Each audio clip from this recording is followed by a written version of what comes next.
অনেকে তো বনরুটি খেয়েছেন কিন্তু কখনো কি বাফিয়ে খেয়েছেন? আজকে আমি আপনাদের সাথে শেয়ার করব কিভাবে বনরুটি পানির ভাপে তৈরি করতে হয়। হ্যালো এভরিওয়ান, আসসালামু আলাইকুম। কেমন আছেন সবাই? আশা রাখি ভালো আছেন। আজ আমি আপনাদের সাথে শেয়ার করব দুটি পদ্ধতিতে বনরুটি কিভাবে বাসায় তৈরি করবেন। তবে সাধারণ বনরুটি নয়, আমি আজকে চিকেন বনরুটি তৈরি করে দেখাবো। তাহলে চলুন কিভাবে তৈরি করতে হয়। প্রথমে আমি একটা মিক্সিং বল নিয়ে নিলাম। দিয়ে দেবো এখানে কুসুমের চেয়ে একটু বেশি গরম দুধ। আপনারা চাইলে এখানে গরম পানিটা দিতে পারেন। আর দিয়ে দিলাম আমি স্বাদ মতো লবণ আর 1 টেবিল চামচ চিনি। আর এখানে দিয়ে দিলাম আমি ইস্ট। এই ইস্ট আপনারা মুদি দোকানে পাবেন বা কনফেকশনারিতে পাবেন।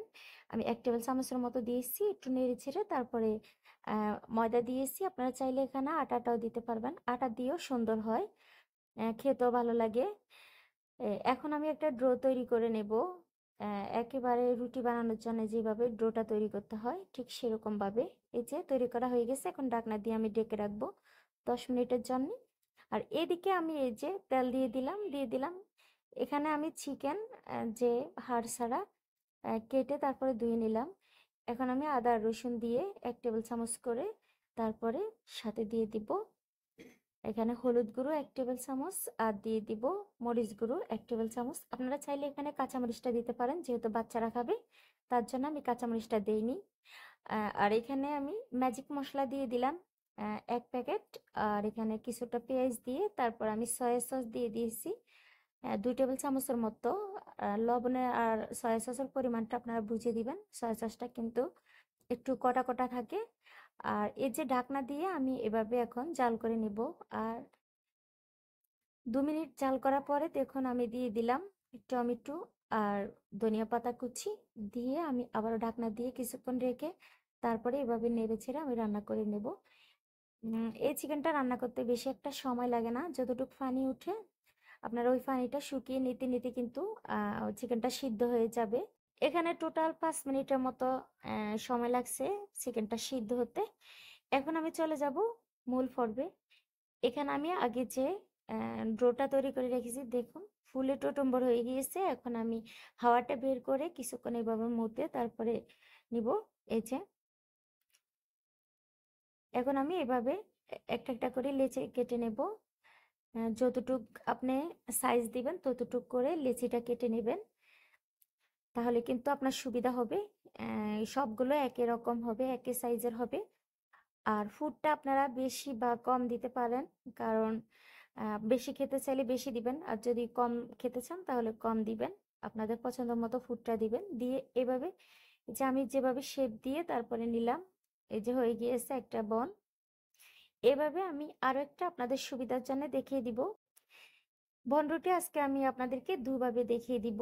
একটা দেখিয়ে দিব ফানির বাফে, আর একটা দেখিয়ে দিব আপনাদেরকে কিভাবে তেলের মধ্যে হালকা একটু তেল দিয়ে বা ঘি দিয়ে আপনারা বনরুটি তৈরি করে নেবেন, সেটাও দেখিয়ে দিব। এই যে এভাবে আমি বাকি সবগুলো বানিয়ে নিব। এটা বানাইতে কিন্তু একেবারে সহজ লাগে। দেখুন সবগুলো কিন্তু বানানো হয়ে গিয়েছে, একই সাইজের হয়েছে। এখানে আমি পানিটা বলক দিয়ে নিয়েছি, এই যে দেখতে তো পাচ্ছেন।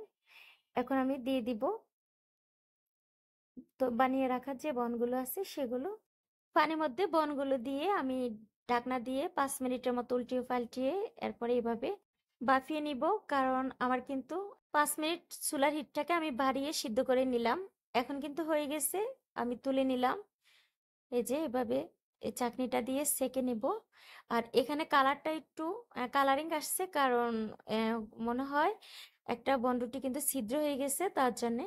আর এই যে দেখুন কতটা নরম সফট। আপনারা চাইলে এটা সস দিয়ে পরিবেশন করতে পারেন বা সালাদ দিয়ে, এত মজা লাগে এই বনরুটিটা এভাবে খেতে পারেন। আর আমি আর একটু সুন্দরের জন্য বা বাচ্চারা যেহেতু খাবে সেজন্য আমি হালকা একটু তেল দিয়ে এপিট ওপিট আমি একটু উল্টে পাল্টে নিব। সাথে একটু তিল দিয়ে দিব, সাদা তিল, যাতে করে টেস্টটা আরো বেশি ভালো আসে। আপনারা চাইলে কিন্তু ধনিয়া পাতাটাও দিয়ে আপনারা এভাবে সাজিয়ে নিতে পারেন। আপনারা যদি ঘি দিয়ে বাছতে চান সেক্ষেত্রে আরো বেশি টেস্টি হবে, ঘি দিতে পারেন। আর এই বনগুলো আমি যতটুকু তেল দিয়ে ভেজে নিলাম ততটুকু তেল থাকবে, এখানে কোনো তেল টানবে না। আর ভাজার সময় কিন্তু সামান্য একটু তেল দিলে হয়ে যায়। এই যে আমি বেশি ভাজবো না, 2 মিনিটের মতো উল্টিয়ে পাল্টিয়ে আমি তুলে নেব। যারা একেবারে তেল পছন্দ করেন না তারা কিন্তু এভাবে ভাপিয়ে নিবেন। আমি কিন্তু ভাপানোর পদ্ধতিটা আপনাদের এই সাথে শেয়ার করেছি। আশা রাখি আপনাদের কাছে ভালো লাগছে। ভালো লাগলে লাইক কমেন্ট শেয়ার করে দেবেন। আর আর যারা নতুন তারা আমার চ্যানেলটিকে সাবস্ক্রাইব করে দেবেন, আমি অবশ্য তাদেরকে রিপ্লাই দিব। আমাকে যদি আপনারা সাবস্ক্রাইব করেন, আমি কিন্তু হয়তো একটু সময় লাগবে, অথবা আমি দেখার সাথে সাথে আপনাদেরকে ব্যাক দিয়ে দেই বা দিব। আপনারা কিন্তু বিশ্বাস করে আমাকে সাবস্ক্রাইব করতে পারেন, সাথে লাইক কমেন্ট করে দিবেন। ছোট্ট একটা কমেন্ট করলে হবে, আমি কিন্তু বুঝতে পারবো, তখন ব্যাক দিতে সমস্যা হবে না। আজ আর বেশি কথা বাড়াবো না, সবাই ভালো থাকেন, সুস্থ থাকেন, আবার কথা হবে নতুন কোনো ভিডিওর মাধ্যমে। আল্লাহ হাফেজ।